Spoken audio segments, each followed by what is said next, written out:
Hello there, guys. Welcome back to a short online tutorial. Today we're based in Adobe Photoshop, and it's your good friend Jack from Blue Sky Graphics back again to show you some cool stuff. What I'd like to do today, guys, is show you how to remove deep, dark circles in Adobe Photoshop.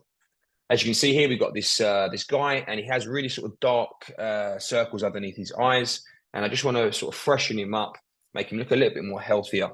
All you need to do is follow the steps that I show you today, and you'll be able to really improve your imagery. The first thing I need to do is duplicate our background layer here. Keyboard shortcut to do that for Mac users is Command J. For Windows users, that is Control J. And then with that layer highlighted, I'm now going to come to Image, Adjustments, and Desaturate. And with that layer also highlighted, I'm going to convert this to a smart object because I want to apply a filter to it. So the benefit of doing that is we'll then be applying a smart filter, which we can edit and change at a later stage. I'm now going to come to Filter, Other, High Pass, and I'm just going to move our viewpoint here just so that we can see the eye. All I'm doing is clicking and dragging here. There we are. Let's have a little bit of a zoom out there like so.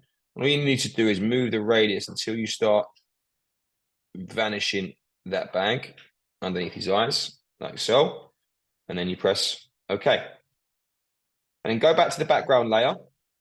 First of all, actually what you should be doing is applying a blending mode to that top layer now, which is overlay, and then go back to your background layer, add a simple layer in between, and you need to make a clipping mask of that top layer. So very simply press Option for Mac or Alt for Windows to create a clipping mask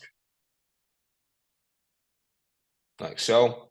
And all you need to do now, guys, is go to your brush. Make sure you're using a soft round brush. Bring the flow down to about, let's say, 5%. Let's zoom in a little bit here so we can get a better view of what we're trying to create. And what you should do is find your source point by clicking Option Click for Mac users or Alt Click for Windows users. And if you simply just start coming over now that bag and just lightly brushing what you've done, maybe pick another point as well using the same shortcut, and you can see really realistic. We're still keeping the tones and the crinkles of his skin, but we're moving those dark circles. And there you have it, guys. If I turn off our top layer there and our second one, you can see the difference is quite impressive. And there you have it, guys. That's how you get rid of dark circles in Adobe Photoshop. If you're interested in finding out more about the school, the courses that we offer, please take a look at our website, blueskygraphics.co.uk. Thank you very much. Take care. See you next time.